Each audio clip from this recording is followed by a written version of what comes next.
Team India के नौजवान खिलाड़ियों ने इंग्लैंड का घमंड फिर से तोड़ दिया है और सिर्फ घमंड ही नहीं तोड़ा है बल्कि सीरीज पर अपना कब्जा भी जमा दिया है। 5 मैचों की सीरीज में अभी 4 टेस्ट मैच हुए हैं और जिस तरह से पहला मैच इंग्लैंड ने जीता था और उसके बाद भारत ने वापसी की है, लगातार 3 टेस्ट मैच जीते हैं। जो चौथा टेस्ट मैच था वो भी भारत ने जीत लिया है और सीरीज में 3-1 की बढ़त ले ली है और सीरीज अपने नाम कर दी है। 5वां मैच अब 7 मार्च से धर्मशाला में होगा और इंग्लैंड का जो कप्तान बेन स्टोक्स, उसकी शक्ल तो देखने वाली थी क्योंकि बेन स्टोक्स का वाकई यहां पर हमारे यंगिस्तान ने बेन स्टोक्स ही कर दिया है। आप समझ गए होंगे मैं क्या कहना चाहता हूं। और मैच की बात करें तो पहले दिन जिस तरह से इंग्लैंड ने बैटिंग की थी, जो रूट ने सेंचुरी लगाई थी, ऐसा लग रहा था कि कहीं ना कहीं ये मैच कहीं भारत के हाथों से निकल ना जाए। और जिस तरह से भारत पहली पारी में बैटिंग की थी और 5 विकेट भारत ने भी जल्दी गंवा दिए थे और उसके बाद जब ध्रुव जुरेल ने कुलदीप यादव के साथ मिलकर एक पार्टनरशिप लगाई, वो वाकई में ध्रुव जुरेल की यादगार पारी थी और उनकी इस यादगार पारी को भारत हमेशा याद रखेगा और खुद ध्रुव जुरेल भी अपनी इस पारी को हमेशा याद रखेंगे क्योंकि जिस तरह से उस सिचुएशन से वो मैच को निकाल कर ले गए हैं और सिर्फ पहली पारी ही नहीं बल्कि दूसरी पारी में भी ध्रुव जुरेल ने इंपॉर्टेंट इनिंग खेली है क्योंकि 5 विकेट दूसरी पारी में भी गिर गए थे और ऐसा लग रहा था कहीं यहां पर फिर से मैच फंस न जाए और अगर वाकई में ध्रुव जुरेल आउट हो जाते तो उसके बाद सिर्फ अश्विनी बचे थे और बैट्समैन बचे ही नहीं थे तो ये मैच इंग्लैंड फंसा सकता था। लेकिन ध्रुव जुरेल ने जो शुभमन गिल है उनके साथ 70-75 रनों की जो उन्होंने पार्टनरशिप लगाई है उसकी वजह से आसानी से भारत ने ये मैच जीत लिया। और ध्रुव जुरेल की पहली पारी और दूसरी पारी की में जो उन्होंने बैटिंग की है, दूसरी पारी में हालांकि उन्होंने 39 ही रन बनाए हैं लेकिन मैच विनिंग पारी थी, इसके लिए उनको मैन ऑफ द मैच भी दिया गया है। और इसके साथ साथ इंडिया के जो ओपनर रोहित शर्मा और यशस्वी जायसवाल, इन दोनों की भी तारीफ करनी पड़ेगी क्योंकि जो ओपनिंग चाहिए थी, ओपनिंग पार्टनरशिप वो इन दोनों ने दी। 84 रन की पार्टनरशिप हुई इन दोनों के बीच। जायसवाल ने हालांकि जो सिर्फ 37 ही रन बनाए लेकिन ये 37 रन बहुत इंपॉर्टेंट थे और साथ में रोहित शर्मा की 50, इन दोनों के ये रन इतने इंपॉर्टेंट थे क्योंकि जो टारगेट था वो सिर्फ 192 रनों का था।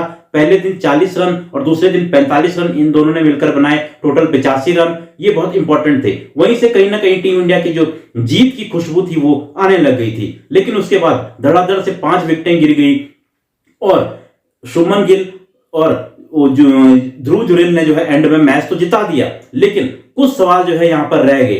जिस तरह से रजत पाटीदार, मतलब रजत पाटीदार के लिए तो अब सब कुछ खत्म, टाटा बाय बाय वाली स्थिति हो गई है। पहली पारी में न चलना, दूसरी पारी में न चलना, लगातार जो है 3 मैचों से मौके मिल रहे हैं लेकिन जो है वो अपना कुछ दिखा नहीं रहे हैं कि उनके अंदर कुछ टैलेंट है, कुछ एक आधी 50 ही बना लेते। लेकिन अब मुझे लग रहा है कि अगले मैच में जो केएल राहुल वापस आएंगे तो रजत पाटीदार की छुट्टी तो पक्की है ही है लेकिन अगर केएल राहुल वापस नहीं भी आएंगे तो भी मुझे लग रहा है कि किसी और खिलाड़ी को मौका मिलेगा। देवीदत्त पडिक्कल टीम के साथ जुड़े हुए हैं तो उनको मौका मिल सकता है। तो रजत भाई अब तो टाटा बाय बाय है मुझे लग रहा है टीम इंडिया की तरफ से आपको।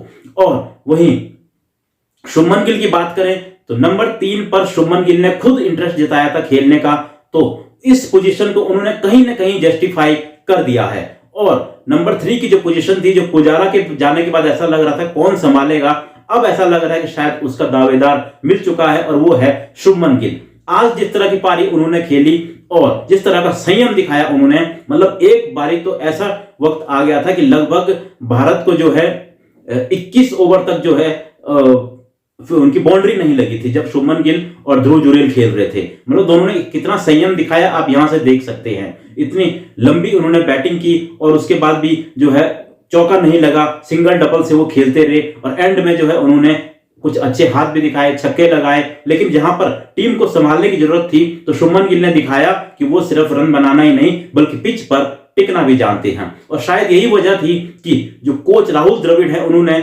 शुभमन गिल को जोरदार तरीके से गले भी लगाया। और इसके बाद अगर बात करें ध्रुव जुरेल की तो ध्रुव जुरेल के लिए तो ये मतलब ड्रीम टेस्ट था, ये उनको हमेशा याद रहेगा, सपने जैसा था उनके लिए। मैन ऑफ द मैच भी वो रहे और ध्रुव जुरेल ने जो है केएस भरत के लिए भी मुश्किलें खड़ी कर दी हैं क्योंकि केएस भरत को पहले मौका मिला था लेकिन वो उतना अच्छा जो है खेल नहीं पाए, तो अब ध्रुव जुरेल ने अपनी जगह पक्की कर दी है।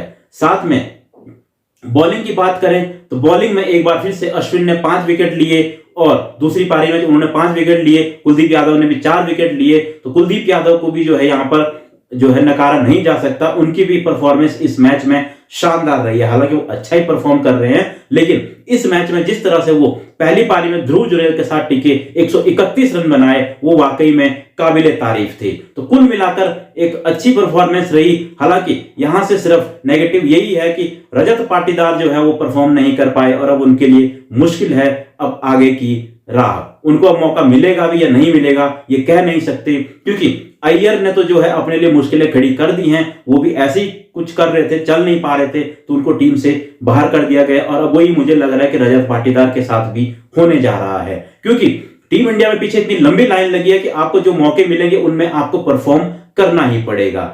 और मैच की अगर बात करूं तो भारत ने ये मैच 5 विकेटों से जीत लिया है और सीरीज में 3-1 से जो है आगे चल रहा है। अब चौथा टेस्ट में धर्मशाला में होना है। अब देखना होगा क्या उसको जीतकर भारत 4-1 से ये सीरीज जो है अपने नाम करेगा, क्योंकि वो मैच जीतना इसलिए जरूरी है क्योंकि जो WTC पॉइंट टेबल है, जो वर्ल्ड टेस्ट चैंपियनशिप चल रही है इस वक्त, उसके लिए लिहाज से वो जो चौथा मैच है वो भी भारत के लिए इंपॉर्टेंट है, वहां अपनी पोजीशन मजबूत करने के लिए। तो फिलहाल टीम इंडिया जिस तरह से जीती है, इंग्लैंड का फिर से जो घमंड तोड़ा है, आप भी उस पर अपनी राय कमेंट बॉक्स में दीजिए। मिलता हूं मैं आपको एक और ऐसी ही वीडियो में।